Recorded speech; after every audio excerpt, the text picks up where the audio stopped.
Box অফিসে মুখ থুবড়ে পড়েছিল আলিয়া ভাট অভিনীত সিনেমা জিগরা। ভাষণ ভালা পরিচালিত এই সিনেমা নিয়ে সমালোচনা ঝড় উঠেছিল সিনেমা মহলে। আগেই পরিচালক প্রতিক্রিয়া জানিয়েছিলেন সিনেমার বক্স অফিসে ব্যর্থতা নিয়ে। তার দাবি ছিল বক্স অফিসে সিনেমাকে সফল করা তার দায়িত্বের মধ্যে পড়ে। কোথায় গলত রয়ে গিয়েছিল তা বিশ্লেষণ করা প্রয়োজন বলে মন্তব্য করেছিলেন তিনি। এবার সিনেমাটি নিয়ে মুখ খুললেন আলিয়া। 2024 সালে অক্টোবরে মুক্তি পায় জিগরা। মূলত এক ভাই বোনের কাহিনী নিয়ে এগিয়ে গিয়েছিল সিনেমার গল্প। দিদির চরিত্রে অভিনয় করেছেন আলিয়া। সম্প্রতি এক সাক্ষাৎকারে অভিনেত্রীকে জিজ্ঞাসা করা হয় তার স্বপ্ন কি।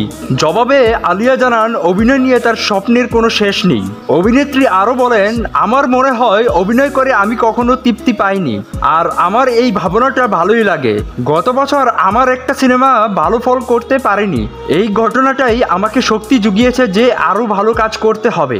আলিয়া চান বারবার চেষ্টা করতে। তিনি স্পষ্ট করে বলেন এই ধরনের ব্যর্থতা তাকে আরো উৎসাহী করে তোলে, আর এটাই তার পেশাদারিত্বের স্বপ্ন। স্বাধীনতা সংবাদ, বিনোদন ডেস্ক।